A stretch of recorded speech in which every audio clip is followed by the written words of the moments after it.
Hello नमस्कार नमस्कार सबै मित्रहरूमा थोरै चिसो लागेको छ मलाई। स्वागत छ फेरि पनि Nepal share market subscribe television मार्फत प्रसारण हुँदै गरेको दैनिक कार्यक्रमहरू अन्तर्गत एउटा मुख्य पाठ्यक्रम भनौँ या त एउटा बुकको हामीले डिटेल अध्ययन गर्ने क्रममा रिच ड्याड पोर ड्याड भन्ने चाहिँ जुन किताब हो, धनी बाबु र गरिब बाबुको बिचमा आज हामी के छ कस्तो छ र मार्केटबारे सेयर मार्केटबारे चाहिँ डिटेल जानकारी र बजारबारे डिटेल जानकारी दिने ज्ञानवर्धक यस कार्यक्रम यस किताबलाई पढ्ने कार्यक्रम अब बिस्तारै म अघि बढाउन गइरहेको छु, जसले गर्दा धेरैलाई बजारबारे ज्ञान हासिल गर्न सहज हुन्छ र शेयर बजारबारे शेयर बजारको विस्तृत जानकारी हजुरहरूलाई चाहिन्छ भने सबभन्दा पहिला रिच ड्याड पोर ड्याड यो बुझ्न आवश्यक छ। के हो यो किताबमा के लेखेको छ, के अनुभवहरू समेटेर यो बनाइएको छ। अब ल आउनुहोस्, अब हामी बिस्तारै यो पाठ्यक्रम यो किताबबारे चाहिँ एकचोटि चाहिँ हामी अध्ययन गरौँ।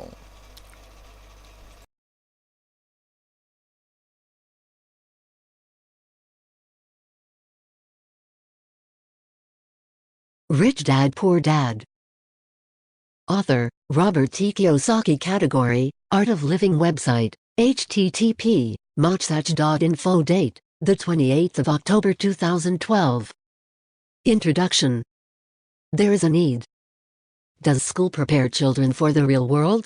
Study hard and get good grades, and you will find a high-paying job with great benefits, my parents used to say.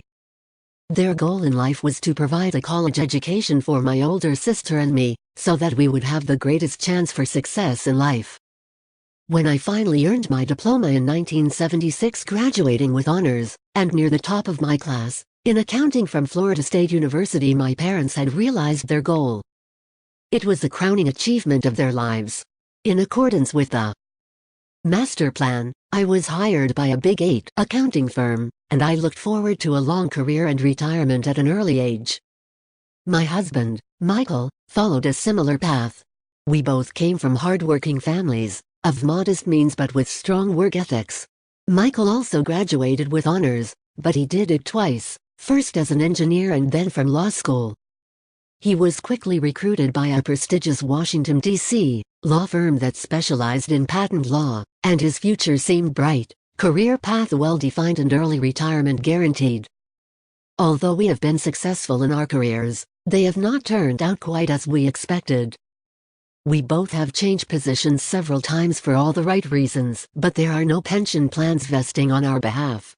Our retirement funds are growing only through our individual contributions. Michael and I have a wonderful marriage with 3 great children. As I write this, 2 are in college and 1 is just beginning high school. We have spent a fortune making sure our children have received the best education available.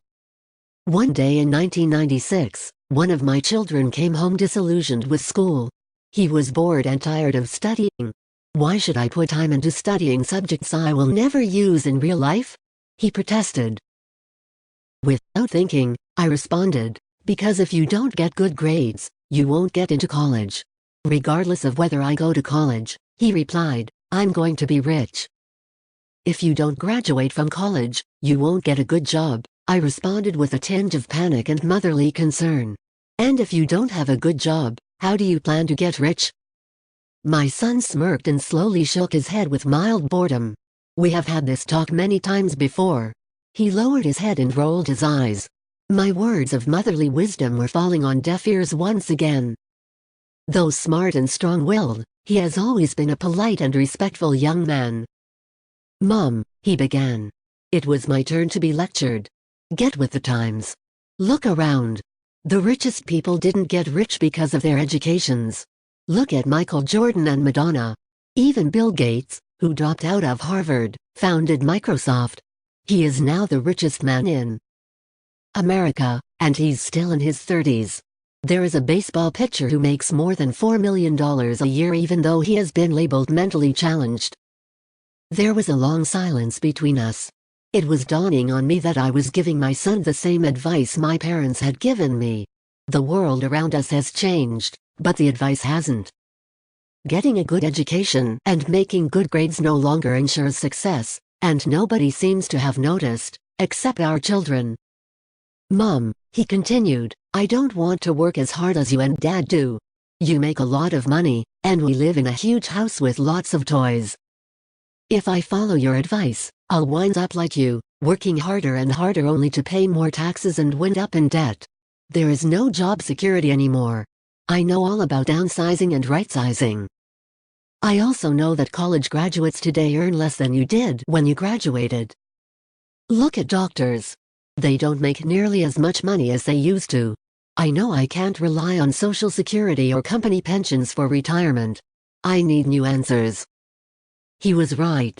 He needed new answers, and so did I. My parents' advice may have worked for people born before 1945, but it may be disastrous for those of us born into a rapidly changing world. No longer can I simply say to my children, go to school, get good grades, and look for a safe, secure job. I knew I had to look for new ways to guide my children's education. As a mother as well as an accountant, I have been concerned by the lack of financial education our children receive in school. Many of today's youth have credit cards before they leave high school, yet they have never had a course in money or how to invest it, let alone understand how compound interest works on credit cards. Simply put, without financial literacy and the knowledge of how money works, they are not prepared to face the world that awaits them, a world in which spending is emphasized over savings. When my oldest son became hopelessly in debt with his credit cards as a freshman in college, I not only helped him destroy the credit cards, but I also went in search of a program that would help me educate my children on financial matters. One day last year, my husband called me from his office. I have someone I think you should meet, he said. His name is Robert Kiyosaki. He's a businessman and investor, and he is here applying for a patent on an educational product. I think it's what you have been looking for. Just what I was looking for. My husband, Mike, was so impressed with Cashflow, the new educational product that Robert Kiyosaki was developing, that he arranged for both of us to participate in a test of the prototype. Because it was an educational game, I also asked my 19-year-old daughter, who was a freshman at a local university, if she would like to take part, and she agreed. About 15 people, broken into 3 groups, participated in the test. Mike was right. It was the educational product I had been looking for. But it had a twist. It looked like a colorful Monopoly board with a giant well-dressed rat in the middle. Unlike Monopoly, however, there were 2 tracks, one inside and one outside. The object of the game was to get out of the inside track, what Robert called the rat race, and reach the outer track, or the fast track. As Robert put it, the fast track simulates how rich people play in real life. Robert then defines the rat race for us. If you look at the life of the average educated, hardworking person, there is a similar path. The child is born and goes to school. The proud parents are excited because the child excels, gets fair to good grades, and is accepted into a college. The child graduates, maybe goes on to graduate school and then does exactly as programmed, looks for a safe, secure job or career. The child finds that job, maybe as a doctor or a lawyer, or joins the army or works for the government. Generally, the child begins to make money, credit cards start to arrive en masse, and the shopping begins, if it already hasn't.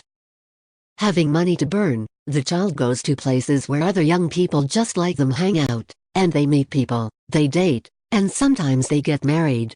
Life is wonderful now, because today, both men and women work. 2 incomes are bliss. They feel successful, their future is bright, and they decide to buy a house, a car, a television, take vacations and have children. The happy bundle arrives. The demand for cash is enormous. The happy couple decides that their careers are vitally important and begin to work harder, seeking promotions and raises. The raises come, and so does another child and the need for a bigger house. They work harder, become better employees, even more dedicated. They go back to school to get more specialized skills so they can earn more money. Maybe they take a second job. Their incomes go up, but so does the tax bracket they're in and the real estate taxes on their new large home, and their social security taxes, and all the other taxes. They get their large paycheck and wonder where all the money went. They buy some mutual funds and buy groceries with their credit card. The children reach 5 or 6 years of age, and the need to save for college increases as well as the need to save for their retirement. That happy couple, born 35 years ago, is now trapped in the rat race for the rest of their working days. They work for the owners of their company, for the government paying taxes, and for the bank paying off a mortgage and credit cards. Then, they advise their own children to study hard, get good grades, and find a safe job or career. They learn nothing about money, except from those who profit from their naivete, and work hard all their lives. The process repeats into another hardworking generation. This is the rat race. The only way to get out of the rat race is to prove your proficiency at both accounting and investing, arguably two of the most difficult subjects to master. As a trained CFA who once worked for a Big 8 accounting firm, I was surprised that Robert had made the learning of these two subjects both fun and exciting. The process was so well disguised that while we were diligently working to get out of the rat race, we quickly forgot we were learning. Soon a product test turned into a fun afternoon with my daughter, talking about things we had never discussed before. As an accountant, playing a game that required an income statement and balance sheet was easy. So I had the time to help my daughter and the other players at my table with concepts they did not understand. I was the first person and the only person in the entire test group to get out of the rat race that day. I was out within 50 minutes, although the game went on for nearly 3 hours. At my table was a banker, a business owner and a computer programmer. What greatly disturbed me was how little these people knew about either accounting or investing, subjects so important in their lives. I wondered how they managed their own financial affairs in real life.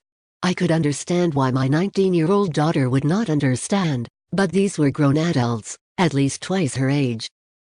After I was out of the rat race, for the next 2 hours I watched my daughter and these educated, affluent adults roll the dice and move their markers. Although I was glad they were all learning so much, I was disturbed by how much the adults did not know about the basics of simple accounting and investing. They had difficulty grasping the relationship between their income statement and their balance sheet. As they bought and sold assets, they had trouble remembering that each transaction could impact their monthly cash flow. I thought, how many millions of people are out there in the real world struggling financially, only because they have never been taught these subjects. Thank goodness they're having fun and are distracted by the desire to win the game, I said to myself. After Robert ended the contest, he allowed us 15 minutes to discuss and critique cash flow among ourselves. The business owner at my table was not happy. He did not like the game. I don't need to know this, he said out loud. I hire accountants, bankers and attorneys to tell me about this stuff. To which Robert replied, have you ever noticed that there are a lot of accountants who aren't rich? And bankers, and attorneys, and stockbrokers and real estate brokers. They know a lot, and for the most part are smart people, but most of them are not rich. Since our schools do not teach people what the rich know, we take advice from these people. But one day, you're driving down the highway, stuck in traffic, struggling to get to work, and you look over to your right and you see your accountant stuck in the same traffic jam. You look to your left and you see your banker. That should tell you something. The computer programmer was also unimpressed by the game. I can buy software to teach me this. The banker, however, was moved. I studied this in school, the accounting part, that is, but I never knew how to apply it to real life. Now I know. I need to get myself out of the rat race. But it was my daughter's comments that most touched me. I had fun learning, she said. I learned a lot about how money really works and how to invest. Then she added, now I know I can choose a profession for the work I want to perform and not because of job security, benefits or how much I get paid. If I learn what this game teaches, I'm free to do and study what my heart wants to study. rather than study something because businesses are looking for certain job skills. If I learn this, I won't have to worry about job security and social security the way most of my classmates already do. I was not able to stay and talk with Robert after we had played the game, but we agreed to meet later to further discuss his project. I knew he wanted to use the game to help others become more financially savvy, and I was eager to hear more about his plans. My husband and I set up a dinner meeting with Robert and his wife within the next week. Although it was our first social get-together, we felt as if we had known each other for years. We found out we had a lot in common. We covered the gamut, from sports and plays to restaurants and socio-economic issues. We talked about the changing world. We spent a lot of time discussing how most Americans have little or nothing saved for retirement, as well as the almost bankrupt state of Social Security and Medicare. Would my children be required to pay for the retirement of 75 million baby boomers? We wondered if people realize how risky it is to depend on a pension plan.